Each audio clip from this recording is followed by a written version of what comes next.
Ready?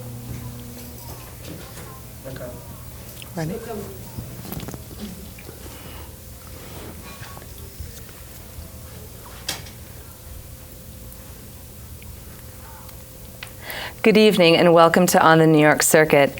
Tonight we have the writer and the executive producer of what is being called the next breakout comedy, Chance von Spiesbach and Randall Johnson. Fellas, thank you so much for being on the New York Circuit. Thanks for having us. Welcome. Thank you. So tell us about your movie, Prom Kings. Take it away. Right. Well, Prom Kings is it's about three 30-year-old, what we like to call lovable losers, and they're three debt collection specialists, and they that was hard to say. Did you notice that? And you rehearsed that too. Yeah, absolutely. Yeah. God, thank God I'm acting in it. You don't have to usually say what you do when you're, doing it. Yeah, so I'm just you don't so have into to worry the part about that. usually. Right. Yeah, absolutely. Method interview. And it's about three guys who are 30 years old who get $1 million bet that they can't go to the prom that year, the same prom. Okay, so they're 30-year-old men that now have to go to a high school prom. What Yes. happened is they never got to go to their own high school prom. Okay. And so that is kind of the cause in their mind of why they led to becoming debt collection engineers. You're right, it is hard to say. And they're playing cards with an older high school friend who actually robbed one of their ideas while he was interning at his company. So this guy became a billionaire and said, wait a minute, you guys never went to the high school prom? You're losers. And he said, I'll give you $1 million each if you can go to our high school prom that's coming up in 3 months. What I want to know is, how did three losers with no money end up playing poker with a guy who's a billionaire? I interned for him. Yeah, local bar, and he kind of wants to rub it in their face. Okay. So he invites them over, they end up, it's like after hours at the bar. Okay. Because the millionaire's with one of the bartenders, and these guys He's just kind sleeping with everybody. Yeah, and these guys just kind of tag along because he wants to rub their face in it. Look at my money, and he's really got no friends. So these guys are the closest thing he has, really, to friends, even though they don't like each other. Right. So how did this whole idea come about? I mean, are you guys like these prom kings at all? No, we're actually extremely popular, and it's Yeah, eerily prom similar, kings, actually. Yeah. No, I mean, it's funny because when I think I told Chance the idea before it was written. I don't know, did I? I don't listen when you speak, so. Yeah, I'm probably saying. We talked about it, and Chance told me a funny prom story, and then it was, everybody I told had a funny prom story because, honestly, the most overrated thing I think a teenager goes through might be the prom. Right. When you come to talk to people, it's just all this hype for really nothing, and it's relatable. Everybody's got it. Yeah, everybody's got a and you story. can relate to these characters. It's totally, Yeah. you know someone just like each one of the people in the movie, and we portray them well because, like you said. You're lovable losers. Yes. I'm not that lovable. Yeah, he's still working on the lovable part. So tell us about the trailer, because you're getting a lot of buzz with this trailer. You guys haven't started production on the movie yet, but with this trailer, I mean, it seems It's like insane. everyone is clamoring to be a part of it. What we did is we strategized, listen, we're not going to sell this movie. I can't really say names, but basically everyone tried to buy his film, period. I mean, everyone you could think of that's done every major film, they said, take the movie. And he's told me that, Sylvester Stallone, he wouldn't sell Rocky. And everybody said, no, you can't play Rocky, give us the script. So he told me one night late, I think you were drunk or something, he goes, I'll die with it in my casket, I'll bury it with myself. And I'm thinking, well, you're not going to bury yourself, we'll just put it in with you. And so we decided, you know what, we're going to show them what we can do this movie and how talented we are, which I don't know if we've proven that, but we said we're going to make this trailer, but we could only do it in 2 days between a Friday and a Sunday, and we basically had $80. I think that shows a lot of talent that you could get it done for 80 bucks. And 50 was for the limo, and 30 was for The blow-up doll. And that was just so Chance had something to cuddle don't with. give me that companionship thing. All right? Was that your prom date? I wish. But the odd thing is that blow-up doll disappeared. Yes, it went missing. We really don't. And honestly, I don't really want it back at this point because Yeah. Yeah, if you found it with a I note don't on the think front so. door. I don't think so. What are some other funny stories that went on during the filming of the trailer? Kangaroo. the kangaroo is a really funny story. A good friend of mine, James Cavacino, who basically usually does the He's my PA stuff. In my last film, he's the go-to guy. He's the I don't want to say grunt because it sounds wrong, but that's what he did. You know, he owned a dice business for a long time, so he's trying to work his way into the business. Likes being around it. Doesn't have anything special. So hey, if I can be a PA, then great. So we needed him around to drive these guys back and forth to the train station, go get us pizza, do whatever, you know, the stuff while we're shooting. And he was more than happy to do it. And then we said to him basically that we needed him to play this part of the kangaroo, which you saw, and he knocks it out of the park. I mean, I brought him to the side of the location, and I said, listen, he had his suit on, he was ready to go, and I said, no script, nothing. And I said, this is what I want you to say, something like this. And he said, all right, and he was under a lot more pressure than that. We had you have to describe to our audience most what of the people, the kangaroo we're had in Connecticut. to do. We're in Connecticut, and we have to be on a train back to New York in like an hour. Oh, that's true. Yeah, I forgot about that. And we do not have anyone that hasn't been shown in the film. So it's all voluntary. So we can't get anyone. And this guy is like, this scene is pivotal. This is the one who gives us new identities, who takes us from lovable losers and says, you're going to be gangster thug, you're going to be skater punk, you're going to be, you know, the guy with the accent. And so his little, well, I shouldn't say little, but his wheels are turning. And the next thing you know, he grabs James. And now James is just, you know, sitting there watching all this stuff. And he takes him on the side of the garage. And I don't know what he did to him on the side of the garage. But he said, look, turn on, that's for the unrated cut. He said, you have about 10 minutes to put on a suit. You're going to play the most important thing. And James was like, I don't do this. I don't know how to do it. James came in and was so good that we actually, the three of us who were sitting across from him, if you look closely, you don't see us together because we were kicked off of it. The guy filming said, you got to go, because we couldn't hold a straight face. And he didn't break. He did it without breaking. We were laughing in his face, and he just went right down the line. And it was about 300 degrees. He had on a tight suit, and if you look closely, you can't really see on a small screen, but there is sweat all over, and sweat drops off his face. And he's screaming, I gets ass, I gets ass. How can you face him, because he's doing it so perfectly? And you know, I'll tell you what, the first like 3 times he did it great, and we found out the sound cord wasn't plugged in. Oh. So he had to do it again, and we were like, oh no, we might have just missed. He might not do that again, and sure enough, he just got better and better. And so have you convinced him to actually stay on and be in the movie? Oh, he's got a publicist, a manager. Oh yeah, you can't even deal with him anymore. He wouldn't even come on the show here. No, he's too big for us now. I mean.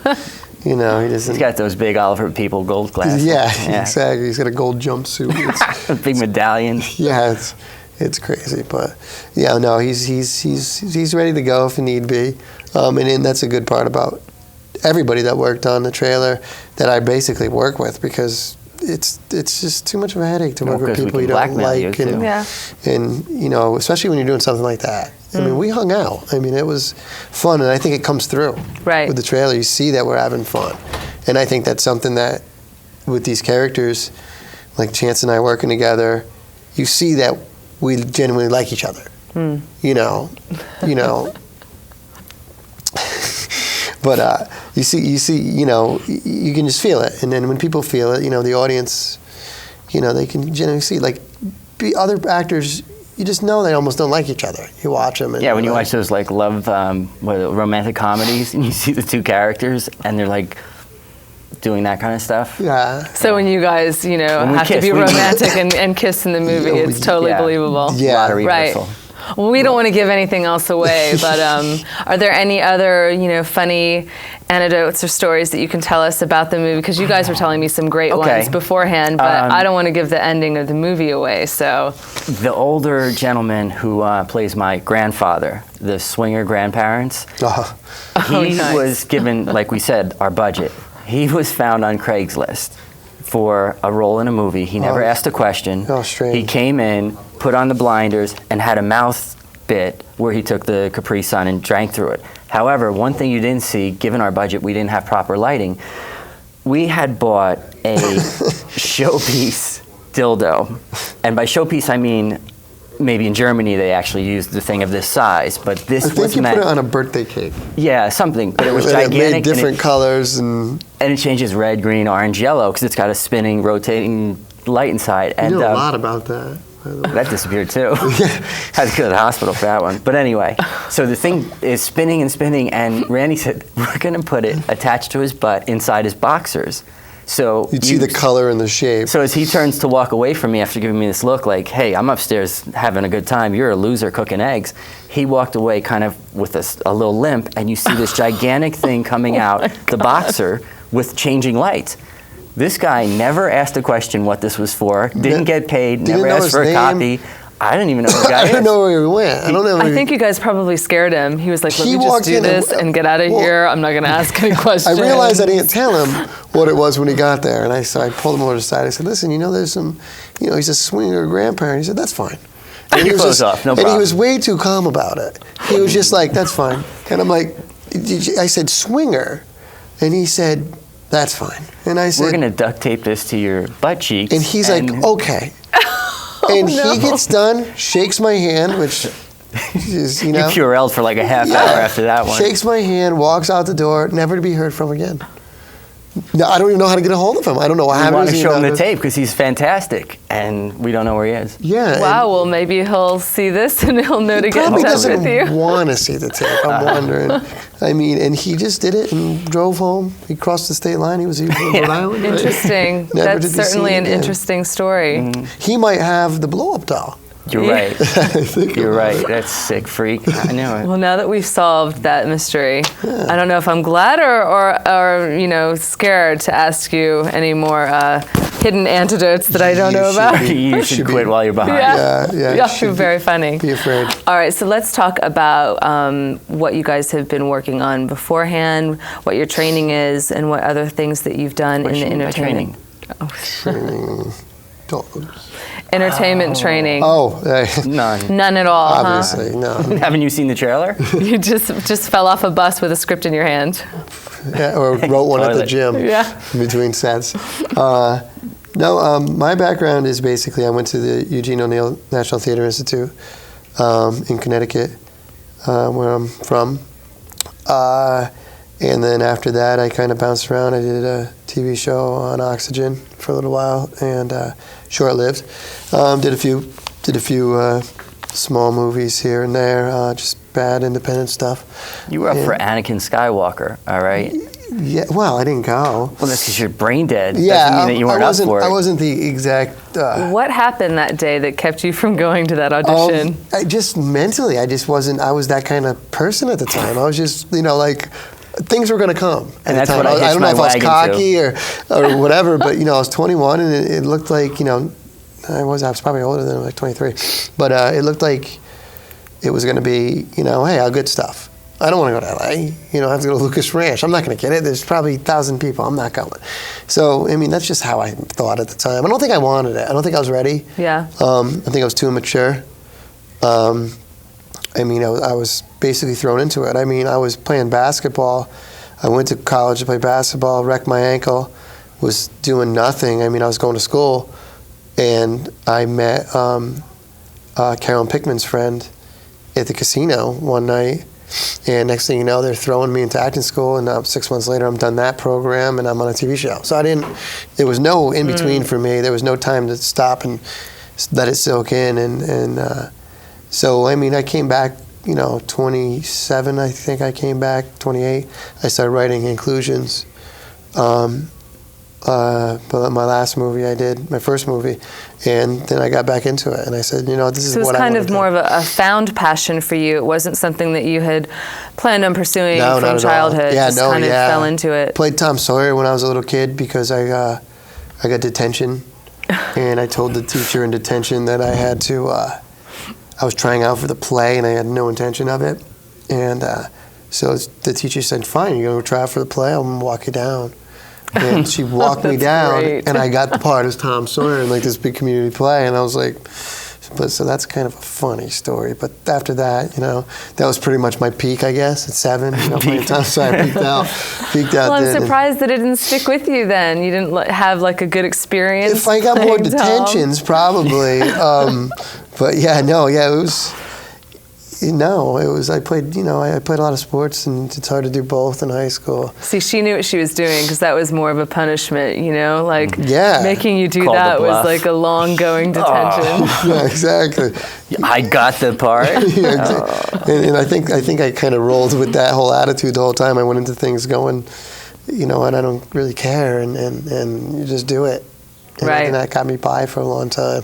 So jump ahead to the future, and you start writing your first